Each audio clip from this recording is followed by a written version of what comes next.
People often say, wow, your stitching is so darn good. I mean, it's amazing.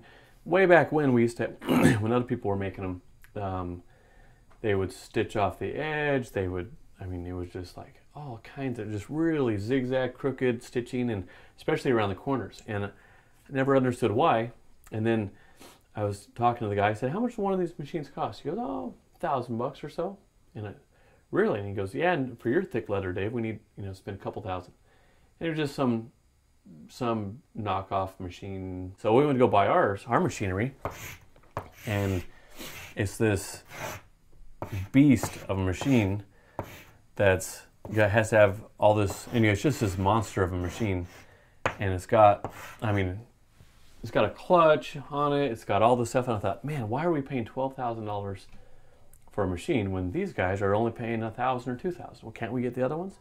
And they said, because we want quality. Just so you know, if you're going out to have someone make your stuff, ask them about their machinery, because that will determine a large part of your quality.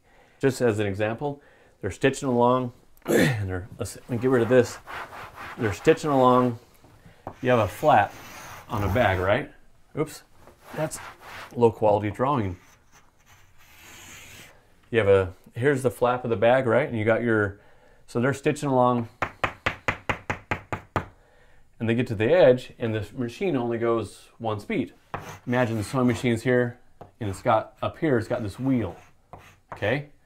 And so the sewing machine's like this, and they have the needle, and they get to the corner, and they have to slow down, stop, and then they turn it, and it goes drink, drink, and you get a few stitches on the corner, and then they put the pedal down to the metal, literally, and it goes down like this, and then they get to the corner, and what do? They stop, they turn this wheel and punch the needle through the leather again, and it goes drink, drink, several stitches around the corner, around the turns, and then they put the pedal to the metal again, and pretty soon they get tired of doing that if they have a cheap machine. And they go,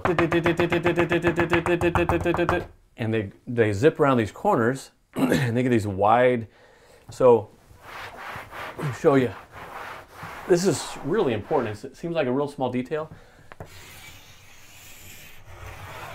Okay, so they come down here. It's perfectly along the edge, and then they get close, and they get real close to the edge, and then they get back on the guide part again, and then they get real wide, and then they come.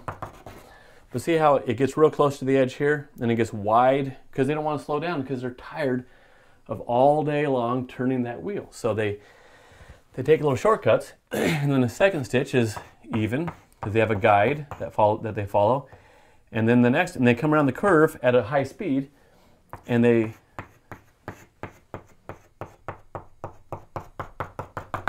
so it's the curves and the corners that keep on cheap machines that don't have the clutch. They don't have the lighting, they don't have the guides, they don't have the larger bobbins. All these things add into the quality stitching, the quality craftsmanship that you get in our bags. And so anyway, this is our machinery, that we've invested heavily in our machinery, and we've invested heavily in our people. So we don't lose people, and we don't lose machinery. And also, when a machine you go cheap, you get what you pay for. We've learned, and not just bags.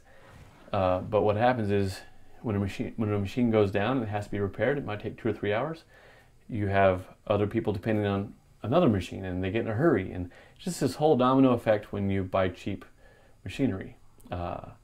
Anyway, this explains why we have really nice stitching and real nice construction to our bags.